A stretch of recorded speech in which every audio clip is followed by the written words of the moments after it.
வீட்டில் ஏதாவது ப்ரெக்னென்சி எல்லாத்தையுமே கன்ஃபார்ம் பண்ணிக்கிறாங்க. ஸ்கேன் பண்ணால் பேபிக்கு அஃபெக்ட் ஆகிடும்.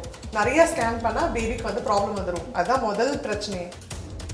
டாக்டர், இப்போ வந்து ஃபேக் ப்ரெக்னென்சி அப்படின்னு ஒரு விஷயம் இருக்குது. குழந்தை கர்ப்பப்பைக்குள்ளே இருக்கா இல்லை கருப்பை வெளில இருக்கான்னு பார்க்கணும்.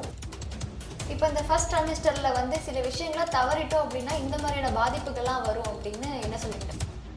ஸோ அப்படி நம்ம ஃபர்ஸ்ட் 3 monthsல இந்த ஸ்கேனும் இந்த பிளட் டெஸ்ட்டும் மிஸ் பண்ணிட்டோம். இதில் நம்ம கவனிக்க வேண்டிய விஷயங்கள் கேர் பண்ணி பார்த்துக்கணும் அப்படின்னு ஒரு லிஸ்ட் இருக்குல்ல டாக்டர், அது சொன்னால டாக்டர் கிட்ட கேட்கணும். இப்போ நீங்க ஒரு ஸ்கேன் பார்த்துட்டு ஒரு டாக்டர் குழந்தை நல்லா இருக்கு அப்படின்னு சொல்றாங்க, நீங்க என்ன क्वेश्चंस உங்க டாக்டர் கிட்ட கேட்கலாம். ஸ்ரீனிவாசா டூர் நடத்தும் ஆன்மீக சுற்றுலா தொடர்புக்கு 9384854560. Experience comfort, elegance, and a homely feel in our premium rooms. Perfect for spiritual trips, family stays, or business travel. Hello மக்களே, நானும் இன்னைக்கு எதை பற்றி தெரிஞ்சுக்க போகிறோம் அப்படின்னா ப்ரெக்னென்சி விமனுக்கு இருக்கக்கூடிய நிறைய டவுட்ஸ் எல்லாத்தையுமே கிளியர் பண்ணுறதுக்காக இன்னைக்கு நம்ம கூட டாக்டர் தீப்தி ஜெமி கைனகாலஜிஸ்ட் இருக்காங்க. அவங்க கிட்ட இன்னைக்கு நிறைய டவுட்ஸ் எல்லாத்தையும் கேட்டு தெரிஞ்சுக்கலாம். வணக்கம் மேம். வணக்கம் மனு. எப்படி இருக்கீங்க மேம்? நல்லா இருக்கேன். நீங்க எப்படி இருக்கீங்க? நான் சூப்பரா இருக்கேன் மேம். மேம், இப்போ வந்து வீட்டில் ஏதாவது ப்ரெக்னென்சி எல்லாத்தையுமே கன்ஃபார்ம் பண்ணிக்கிறாங்க.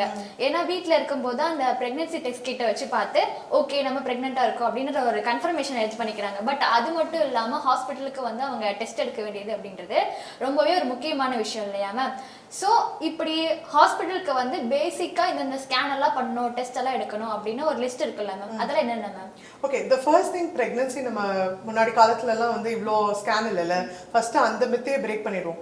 முன்னாடி காலத்தில் இவ்வளோ நம்ம ஸ்கேனே பண்ணாததுனால நிறைய பேருக்கு இன்னும் ஒரு புரிதல் என்னன்னா, ஸ்கேன் பண்ணால் பேபிக்கு அஃபெக்ட் ஆகிடும், நிறைய ஸ்கேன் பண்ணால் பேபிக்கு வந்து ப்ராப்ளம் வந்துடும். அதுதான் முதல் பிரச்சனை. ஆனால் அதுதான் ஃபஸ்ட்டு நம்ம முடிக்கும். அல்ட்ராசவுண்டுன்றதுனாலே சவுண்டு தானே, அது வெறும் சவுண்ட் வேவ்ஸ் தான், இதில் ரேடியேஷனே கிடையாது. ஸோ அதனால் நம்ம எவ்வளோ வாட்டி நம்ம ஸ்கேன் பண்ணாலும் அதனால அல்ட்ராசவுண்ட் பண்ணுறதுனால பேபிக்கு எந்த பாதிப்பும் வராது. அதுதான் முக்கியமான பாயிண்ட். ரேடியேஷன் ரெண்டுத்தில் இருக்க எக்ஸ்ரே, சிடி அது மட்டும் தான் ப்ரெக்னன்சியில் எடுக்கக்கூடாது. அல்ட்ராசவுண்ட் அண்ட் எம்ஆர்ஐ தாராளமாக எடுக்கலாம். இப்போ நீங்கள் கேட்ட கேள்விக்கு அல்ட்ராசவுண்டுன்றது நிறைய வேரியஸ் ஒரு 3 மாதம் 5 மாதத்துல நிறைய இடத்துல நம்ம ஸ்கேன் பண்ணுவோம். ஆனால் ஒரு வாட்டியும் நம்ம ஸ்கேன் பண்ணுறப்ப ஒரு முக்கியமான விஷயத்த நம்ம பார்ப்போம். அந்த ஒரு ஸ்கேனுக்கும் ஒரு இம்பார்ட்டன்ஸ் இருக்குது.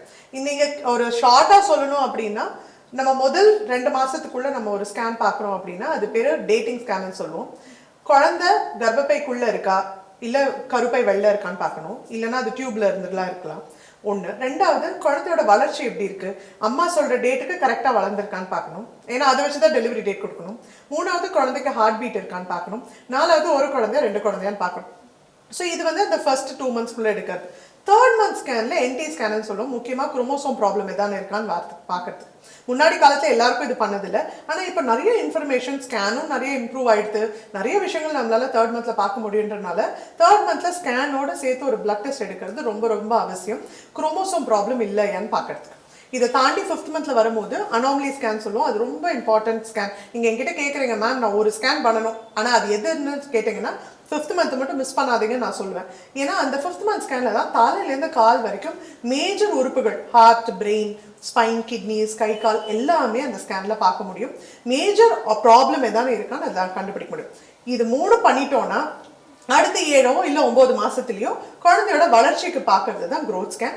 அதில் வெயிட் நல்லா இருக்கா, ஃப்ளூயிட் லெவல் நல்லா இருக்கா, உமிநீர் லெவல், ரத்த ஓட்டம் எப்படி போகுதுன்னு பார்க்கலாம். ஸோ ஜஸ்ட்டில் பார்க்கணுன்னா ஒரு 3லேருந்து 4 ஸ்கேன் இருக்கும். ஓகே மேம், இவ்வளோ ஸ்கேன் எடுக்கிறோம்ல மேம், ஸோ இதில் வந்து நம்ம கவனிக்க வேண்டிய விஷயம் அப்படின்னு ஏதாவது இருக்கா மேம்? எல்லாத்துலேயுமே நான் சொன்ன மாதிரி ஒரு இம்பார்ட்டன்ஸ் இருக்குல்ல, ஒரு ஃபேஸ்லையும் நம்ம ஸ்கேன் எதுக்காக எடுக்கிறோம்னு ஒன்று இருக்குது. ரெண்டாவது, நீங்கள் டாக்டர் கிட்ட கேட்கணும். இப்போ நீங்கள் ஒரு ஸ்கேன் பார்த்துட்டு ஒரு டாக்டருக்கு குழந்தை நல்லா இருக்குது அப்படின்னு சொல்கிறாங்க, நீங்கள் என்ன क्वेश्चंस உங்கள் டாக்டர் கிட்ட கேட்கலாம் ஸ்கேனை பொறுத்த வரைக்கும்னா, குழந்தை க்ரோத் நல்லா இருக்கான்னு கேட்கலாம், அந்த வாரத்துக்கான வளர்ச்சி கரெக்டாக இருக்கா, ஃப்ளூயிட் லெவல் நல்லா இருக்கா, குழந்தைக்கு ரத்த ஓட்டம் சரியாக போகுதா. ஸோ இது 3மே பேஸ். எல்லா ஸ்கேன்லையுமே இதை பார்த்துருவோம். ப்ளஸ் 5th month ஸ்கேனில் உறுப்புகள்லாம் நல்லா இருக்கான்னு கேட்போம். அண்ட் ஒன்று எல்லாரும் ஞாபகம் வச்சுக்கணும், ஸ்கேனுன்றது கண்டுபிடிச்சது குழந்தையோட மேஜர் உறுப்புகளில் குவாலிட்டி ஆஃப் லைஃப், அந்த குழந்தை சரியாக நல்லபடியாக இருக்க வாய்ப்புகள் நல்லா இருக்குமான்னு பார்க்கறதுக்கு தான் ஸ்கேனே தவிர, நம்ம இப்போ வந்து ஒரு குழந்தையோட cosmetic problem, say for example ஒரு எக்ஸ்ட்ரா ஃபிங்கர் இல்லை ஒரு 2 ஃபிங்கர் வந்து ஃபியூஸ் ஆயிருக்கு இல்லை ஒட்டி இருக்கு, அதெல்லாம் பார்க்கறது அல்ட்ராசவுண்டோட காரணமே கிடையாது. அல்ட்ராசவுண்டு ஸ்கேனு நம்ம பண்ணுறது உறுப்புகளில் மேஜராக ப்ராப்ளம் இருக்கு. அது ப்ராப்ளம் இருந்தால் குழந்தைக்கு ஏதோ நம்ம உள்ளே இருக்கும் போதே அதுக்கு ஏதாவது தீர்வு இருக்கான்னு பார்க்கலாம், இல்லை வெளில வந்து ட்ரீட்மெண்ட் பண்ணலாம். அதுக்காக மட்டும்தான் நம்ம அல்ட்ராசவுண்ட் பார்க்குறோம். ஸோ முக்கியமான கேள்விகள் இதுதான். க்ரோத், ஃப்ளூயிட், பிளட் ஃப்ளோ நல்லா இருக்கா, உறுப்புகள் நல்லா இருக்கா. Okay okay doctor. டாக்டர் இப்போ வந்து ஃபேக் பிரெக்னன்சி அப்படின்னு ஒரு விஷயம் இருக்கு. நம்ம அந்த வீட்டில் நம்ம அந்த டெஸ்ட் பண்றது, அந்த பிரெக்னன்சி கிட்ல பண்றது வந்து ஒன்றும் உண்மையா இருக்கலாம், இல்லை அது ஃபேக் பிரெக்னன்சியா இருக்கலாம்.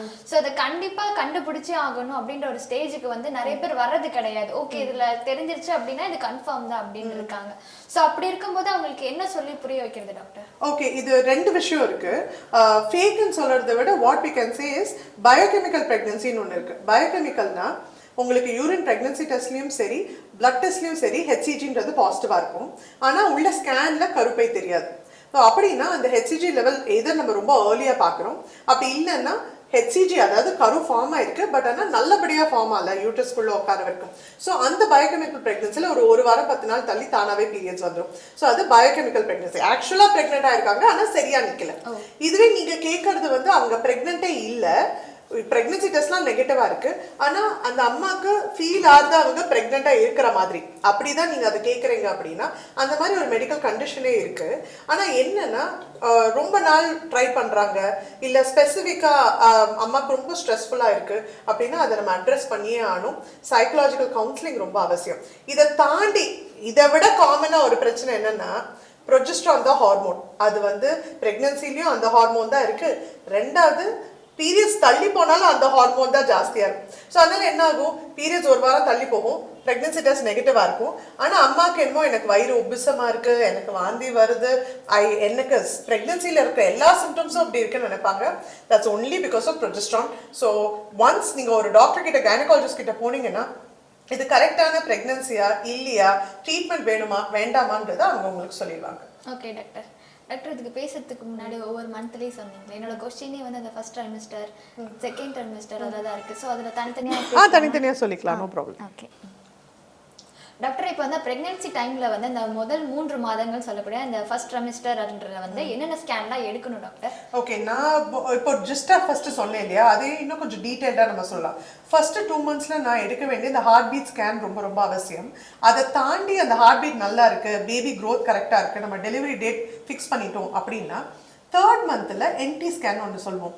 அது வந்து குரோமோசோம் ப்ராப்ளம். மரபணு அணுக்களில் என்ன மிஸ்டேக் இருக்குன்னு பார்த்தீங்கன்னா, நம்ம எல்லாருமே நார்மலாக இருக்கிறதுக்கு அப்பா கிட்டேருந்து 23 அணுக்கள் வரணும், அம்மா கிட்டேருந்து 23 அணுக்கள் வரணும். ஸோ டோட்டலாக 46 அணுக்கள் கரெக்டாக இருக்கணும். அந்த மரபணு அணுக்கள் எல்லாம் குரோமோசோமெல்லாம் ஸ்கேனில் பார்க்க முடியாது, ஸ்கேனில் உறுப்புகள் மட்டும்தான் பார்க்க முடியும். ஆனால் அந்த உறுப்புகளில் குரோமோசோம் ப்ராப்ளம் இருக்கிற குழந்தைங்களுக்கு சில ஃபைண்டிங்ஸ் இருக்கும் ஸ்கேனில். கழுத்துக்கு பின்னாடி இருக்கிற ஃப்ளூயிடு பேர் தான் நியூக்கல் ஃப்ளூயிடுன்னு சொல்லுவோம். அதுதான் நம்ம என்டின்னு மெஷர் பண்ணுறோம். மூக்கு தண்டு நல்லா இருக்கா, அந்த ஒரு குழந்தை வந்து இது 11லேருந்து 13 வாரத்துக்குள்ளே எடுக்க வேண்டிய ஸ்கேன். யூஸ்வலாக ஒரு 12 வாரம் வந்தால் கரெக்டாக இருக்கும். ஏன்னா அந்த குழந்தை அப்போ 5-6 சென்டிமீட்டர் இருக்கும். மூக்கு தண்டு, கை கால், முதுகு தண்டு, ஹார்ட்டு இதெல்லாம் பார்க்கறது ரொம்ப சுலபமாக இருக்கும் அந்த டைமில். ஈவன் தோ பேபி வெறும் 5-6 சென்டிமீட்டர் தான் இருந்தால் கூட. இந்த ஸ்கேன் நார்மலாக இருக்குது அப்படின்னா அதோடு சேர்த்து ஒரு பிளட் டெஸ்ட் இருக்குது. அந்த பிளட் டெஸ்ட்டில் நம்மளுக்கு குரோமோசோம் ப்ராப்ளம் வர வாய்ப்புகள் இருக்கா, 3 குரோமோசோம் தான் முக்கியமாக பார்ப்போம், காமனாக அஃபெக்ட் ஆகிற குரோமோசோம். அதையும் நம்ம எடுத்து லோ ரிஸ்க்குன்னு வந்துருதுன்னா அந்த மாதத்துக்கு நிம்மதியாக நம்ம இருக்கலாம். இது ஃபர்ஸ்ட் 3 மந்த்ஸில் எடுக்க வேண்டியது. இதில் நம்ம கவனிக்க வேண்டிய விஷயங்கள், கேர் பண்ணி பார்த்துக்கணும் அப்படின்னு ஒரு லிஸ்ட் இருக்குல்ல டாக்டர், அதை சொன்னாங்க. சி யூஸ்வலி அல்ட்ராசவுண்ட்லன்றது வந்து டாக்டர்ஸ் கிட்ட கரெக்டாக நீங்கள் வந்து ஒரு என்டி ஸ்கேன் எடுக்கிறீங்க, அதை மிஸ் பண்ணாமல் எடுக்கிறது தான் நான் முக்கியமாக சொல்லுவேன். ஏன்னா நிறைய பேர் என்ன நினச்சிட்டு இருக்காங்க, சரி நான் ஊருக்கு போகிறேன், இப்போ கூட நிறைய பேஷண்ட்ஸ் இப்போ தீபாவளிக்கோ பொங்கலுக்கோ ஊருக்கு போகிறாங்கன்னா அதனால என்ன அல்ட்ராசவுண்ட் ஸ்கேன் தானே, நம்ம ஊருக்கு போயிட்டு வந்து திரும்பி வந்து எடுத்துக்கலாமே. ஏன்னா ஒரு ஸ்கேனுக்கும் ஒரு பர்டிகுலர் காரணம் இருக்கிற மாதிரி பர்டிகுலர் டைமிங்கும் இருக்குது. இந்த என்டி ஸ்கேனுக்கும் அனாமலி ஸ்கேனுக்கும் அந்த டைமிங் ரொம்ப அவசியம். க்ரோத்துக்கு அவ்வளோ இல்லை. ஆனால் இந்த என்டி ஸ்கேன்றது அந்த 5, 6, 7 சென்டிமீட்டர் குழந்தை இருக்கிறதுக்குள்ளே எடுக்கணும். 13 வாரத்துக்குள்ளே எடுத்தாதான் அந்த மெஷர்மெண்ட்டுக்கான கரெக்டான அந்த பொசிஷன் இருந்து நம்ம பேபியை பார்க்க முடியும். ரெண்டாவது அந்த பிளட் டெஸ்ட்டும் அதுக்கேற்ற மாதிரி எடுக்க முடியும். ஸோ கேர்ஃபுல்லாக நீங்கள் பார்க்கணுன்னா அந்த பர்டிகுலர் டைமுக்குள்ளே அந்த ஸ்கேனையும் பிளட் டெஸ்ட்டையும் முடிங்கன்னு தான் நான் சொல்லுவேன். இப்போ இந்த ஃபர்ஸ்ட் ட்ரைமிஸ்டர்ல வந்து சில விஷயங்களை தவறிட்டோம் அப்படின்னா இந்த மாதிரியான பாதிப்புகள்லாம் வரும் அப்படின்னு என்ன சொல்லுங்க? ஓகே, பாதிப்புன்னு என்னால அது ரொம்ப பெரிய வார்த்தை, என்னால பாதிப்புன்னு சொல்ல முடியாது. சப்போஸ் நீங்க மிஸ் பண்ணிட்டீங்க, எல்லாருக்குமே தெரியாதுல்ல, சம்டைம்ஸ் பிரெக்னன்சி கூட லேட்டா தான் தெரியும். ஸோ அப்படி நம்ம ஃபர்ஸ்ட் 3 monthsல இந்த ஸ்கேனும் இந்த பிளட் டெஸ்ட்டும் மிஸ் பண்ணிட்டோம், இது பேரு டபுள் மார்க்கர் பேரு. ஸோ அதை நம்ம டவுன் சிண்ட்ரோம் டெஸ்ட் மிஸ் பண்ணிட்டோம் அப்படின்னா 4th monthும் 5th monthும் அது தாராளமா எடுத்துக்கலாம். அதுல மிஸ் பண்ணவங்க குவாட்ரபிள் மார்க்கர்னு சொல்லிட்டு அதை எடுத்துக்கிறது உண்டு. 16-17 வாரத்திலேருந்து ஒரு 20 வாரம் 21 வாரத்துக்குள்ள அந்த பிளட் டெஸ்ட்டை நம்ம ஃபுல்ஃபில் பண்ணலாம். என்னன்னா 3rd monthல அந்த பிளட் டெஸ்டோட அக்யூரசி இன்னும் அதிகம், 85 to 90%, 90% அதிகம். இதுவே 4-5 மாசத்துல எடுக்கும் போது அதே பிளட் டெஸ்ட்க்கு 75% தான் அக்யூரசி. ஸோ அதனால தான் ப்ரிஃபரபிளி நீங்க இருக்கீங்கன்னா 3rd monthலயே அதை எடுத்துருங்க. ஓகே, அப்படி நம்ம மிஸ் பண்ணிட்டோம்னாலும் பிரச்சனை கிடையாது. பிரச்சனைலாம் ஒன்றும் கிடையாது, பயப்படவே வேண்டாம். தாராளமா 4th month 5th month எடுக்கலாம். அப்படியும் இல்லை ஹையர் லெவல் அக்யூரசி டெஸ்ட் வேணும் அப்படின்னா NIPTன்னு ஒரு டெஸ்ட் இருக்கு, அதையும் தாராளமா பண்ணிக்கலாம். அது 99% அக்யூரேட்.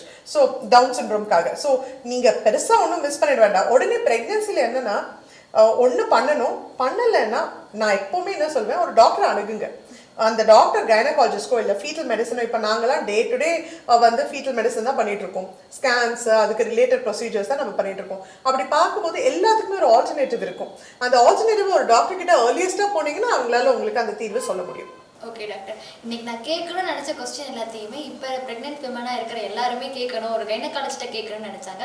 ஸோ நீங்கள் ஒரு கைனகாலஜிஸ்ட்டை மட்டும் இல்லாமல் ஒரு மதராக சூப்பராகவே எல்லாத்துக்குமே எக்ஸ்பிளைன் பண்ணீங்க. Thank you ma'am. Thank you so much Anu, it was nice talking to you. Okay.